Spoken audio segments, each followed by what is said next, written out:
Assalamu alaikum, ihr Lieben. Herzlich willkommen zu meinem allerersten Do-it-yourself-Tutorial hier auf YouTube. Schön, dass du eingeschaltet hast. Ich freue mich riesig, denn ich zeige euch heute, wie man ein Tesbih oder arabisch Tasbih, auf Deutsch eine Gebetskette macht. Und zwar nicht irgendeine Gebetskette, sondern eine mit selbstgemachten Perlen, also eine ganz individuelle. Das ist ein super Geschenk, auch für den Ramadan, der jetzt bald kommt.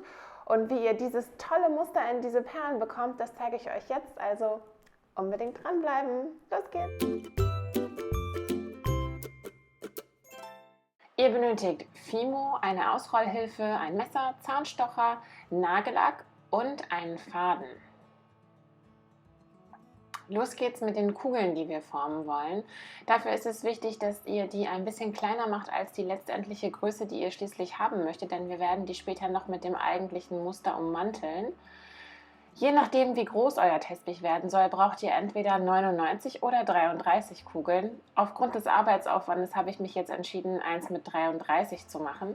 Außerdem braucht ihr natürlich noch die Abstandshalter, damit ihr wisst, dass eine Einheit zu Ende ist. Und für den Schluss auch noch Kugeln, um das Tesbih abzuschließen, damit es zusammenhält. Da mache ich jetzt 7 Stück am Ende. Das ist aber eure freie Entscheidung, wie lang das sein soll. Die sind ein bisschen kleiner, die Kugeln, und die werden auch nicht größer, denn die behalten diese Größe und bekommen kein Muster.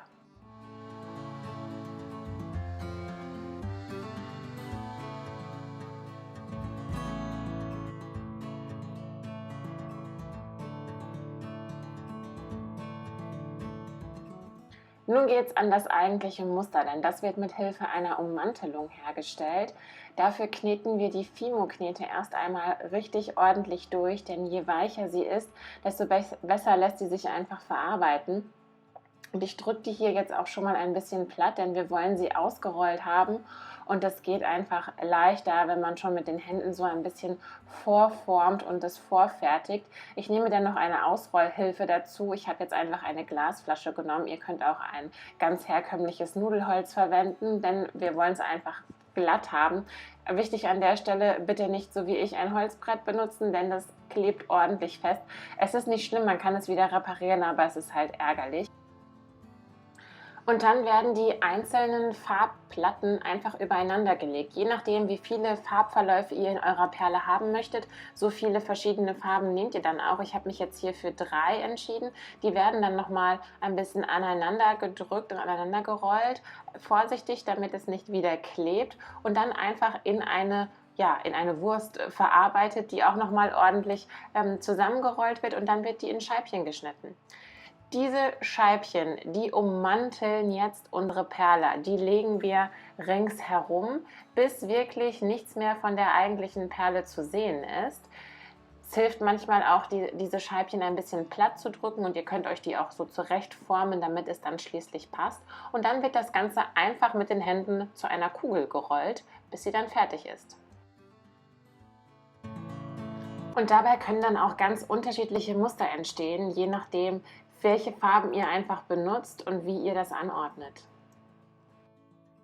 Damit daraus auch jetzt wirklich eine Perle werden kann, brauchen unsere Kugeln natürlich auch Löcher. Die pieksen wir einfach mit einem Zahnstocher von beiden Seiten vorsichtig durch. Achtet nur darauf, dass das Loch wirklich gleichmäßig ist, und gebt dann der Kugel im Anschluss wieder eine runde Form, denn wir fixieren die jetzt wirklich in unsere Endform. Dafür werden die Perlen gebacken. Die müssen in den Backofen, und das geht natürlich nicht auf einem Holzbrett, sondern in einer feuerfesten, mit Alufolie ausgelegten Auflaufform. Am besten für 30 Minuten bei 110 Grad Celsius, Ober- und Unterhitze. Ganz wichtig, kein Umluft. Nachdem eure Perlen nun aus dem Ofen raus sind und auch abgekühlt sind, können wir sie anmalen, denn wir wollen sie noch etwas zum Glänzen bringen. Jetzt haben sie eine relativ matte Oberfläche, die kann eigentlich auch so bleiben. Ich fand es schöner, wenn sie noch glänzen. Deshalb habe ich einfach ganz herkömmlichen Nagellack im Drogeriemarkt besorgt. Ganz einfachen Klarlack, wirklich, da braucht ihr nichts Aufwendiges.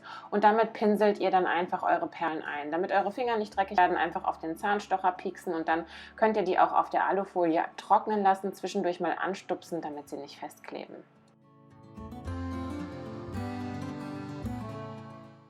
Nun wollen wir alles auffädeln. Dafür habe ich einen etwas dickeren, reißfesten Faden besorgt, den ich auf eine Länge von 1 Meter schneide, und dann fädeln wir die Perlen einfach auf.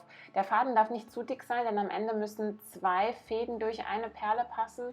Und worauf ihr jetzt auch an dieser Stelle achten müsst, ist, dass wenn ihr einen 33er Tespich macht, nach jeder 11. großen Kugel eine kleine Kugel kommen muss, denn ihr müsst ja wissen, dass eine Einheit zu Ende ist beim Gebet. Sind nun alle eure Perlen aufgefädelt, müssen wir das Tespich schließen. Dafür nehmen wir die Fäden zusammen und fädeln noch die kleinen 7 Perlen auf, die wir gemacht haben. Sind nun alle Perlen aufgefädelt, müssen wir das Ganze noch gut verknoten. Das habe ich mit einem Doppelknoten gemacht. Dann wird es abgeschnitten und fertig ist eure ganz individuelle, wunderschöne Gebetskette.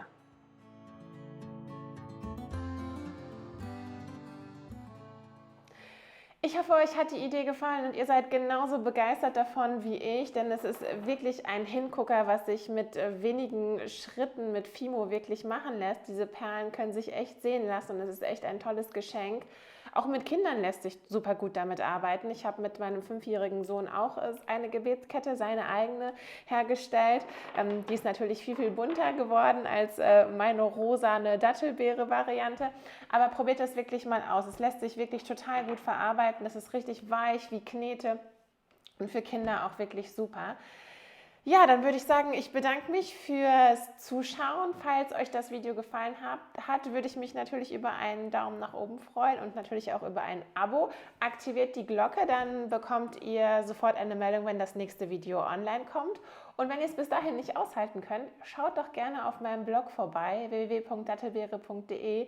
Dort findet ihr noch ganz viele andere Do-it-yourself-Ideen, Bastelanleitungen und auch ganz viele Vorlagen, wie ihr islamische Inhalte zu Hause mit euren Kindern einfach umsetzen könnt. Dann würde ich sagen, bis zum nächsten Video. Danke fürs Zusehen. Eure Vanessa. Salam.